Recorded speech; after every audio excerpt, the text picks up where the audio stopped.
कभी ऐसा होता है ना कि कोई कहानी खत्म की और लगा कि यार इसमें कुछ तो और भी था, सतह के नीचे कोई गहरा मतलब जिसे बस पकड़ नहीं पा रहे। तो सवाल यही उठता है कि किसी कहानी में छिपे उस गहरे मतलब को आखिर खोजा कैसे जाए। मतलब सिर्फ कहानी पढ़ लेने से आगे बढ़कर उसे सच में अंदर तक कैसे समझा जाए। चलिए आज इसी सवाल का जवाब ढूंढते हैं। तो चलिए देखते हैं कि हमारा सफर कैसा रहेगा। हम शुरू करेंगे कहानी का कोड अनलॉक करने से, फिर एक मैग्नीफायर से बारीकियों को समझेंगे, उसके बाद बड़ी तस्वीर देखेंगे और आखिर में एक फाइनल ब्लूप्रिंट तैयार करेंगे जो हमें पढ़ने का एक बिल्कुल नया नजरिया देगा। तो हमारा पहला कदम है कहानी का कोड अनलॉक करना।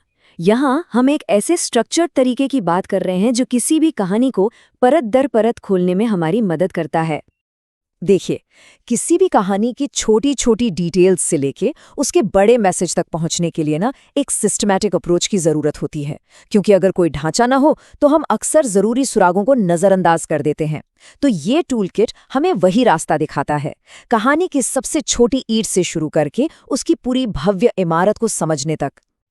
तो चलिए अब इसमें थोड़ा और गहराई से उतरते हैं। हमारा दूसरा हिस्सा है मैग्नीफायर से एक नज़दीकी नज़र।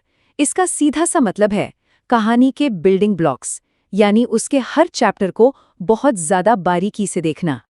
अब इस स्लाइड पर देखिए, ये 5 पॉइंट चैप्टर ब्रेकडाउन, ये कमाल की चीज़ है। क्यों? क्योंकि ये हमें भटकने नहीं देता। हर चैप्टर का एनालिसिस करते हुए बस ये 5 सवाल पूछने हैं। इसका मेन थीम क्या है? कहानी को आगे बढ़ाने वाली मुख्य घटनाएं कौन सी हैं? किरदारों में क्या बदलाव आया? सामाजिक और इमोशनल पहलू क्या है? और आखिर में इस चैप्टर का मैसेज क्या है? इस तरीके से कोई भी जरूरी हिस्सा छूट ही नहीं सकता। अच्छा, तो अब जब हमने छोटे छोटे हिस्सों को अच्छे से देख लिया है, तो अब टाइम है जूम आउट करने का। हमारा तीसरा हिस्सा, बड़ी तस्वीर को समझना, यानी पहेली के सभी टुकड़ों को एक साथ जोड़कर देखना। ये स्लाइड दोनों नजरियों के फर्क को बहुत ही बढ़िया तरीके से दिखाती है। एक तरफ है मैग्नीफायर व्यू जो पूछता है इस चैप्टर में क्या है, तो दूसरी तरफ है वाइड एंगल व्यू जिसका सवाल है पूरी किताब आखिर कहना क्या चाहती है। हम कहानी के छोटे छोटे प्लॉट पॉइंट से निकलकर उसकी बड़ी थीम तक पहुंचते हैं और किरदारों के कुछ पलों से उनके पूरे सफर को समझते हैं। और बस यहीं पर हम जूम आउट करते हैं, ये देखने के लिए कि ये सारे अलग अलग टुकड़े एक दूसरे से जुड़ते कैसे हैं और मिलकर एक बड़ा सार्थक मतलब कैसे बनाते हैं। इसी को तो कहते हैं मैक्रो एनालिसिस। तो इस बड़ी तस्वीर में हम असल में ढूंढते क्या हैं? हम ढूंढते हैं कहानी की मेन थीम्स, जैसे कि संघर्ष या उम्मीद, किरदारों का पूरा सफर कैसा रहा, समाज और हमारी भावनाओं पर कहानी की क्या टिप्पणी है, उसका सबसे बड़ा सेंट्रल मैसेज क्या है, और हाँ, वो यादगार कोट्स जो उस मैसेज को हमेशा के लिए हमारे जहन में कैद कर लेते हैं। और अब हम आ गए हैं अपने एनालिसिस के बिल्कुल आखिरी पड़ाव पर, चौथा हिस्सा, अंतिम ब्लूप्रिंट तैयार करना, जो हमारे पूरे विश्लेषण का असली मकसद है। तो ये ब्लूप्रिंट आखिर है क्या? ये है एक एग्जीक्यूटिव समरी।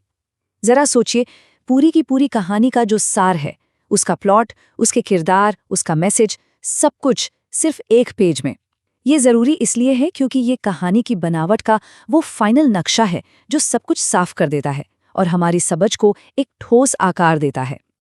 और सच कहूं तो किसी कहानी के असली मतलब को इतने साफ तरीके से बता पाना, यही तो है गहरी समझ की असली पहचान।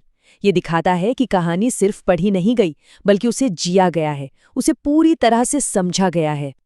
और आखिर में चलिए बात करते हैं 5वें हिस्से की, पढ़ने का एक नया तरीका।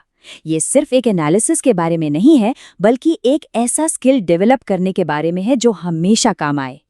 एक बात साफ समझनी होगी, ये सिर्फ कोई बुक रिपोर्ट बनाने का फॉर्मूला नहीं है। नहीं, ये किसी भी कहानी को देखने का, उसे समझने का एक बिल्कुल नया चश्मा है।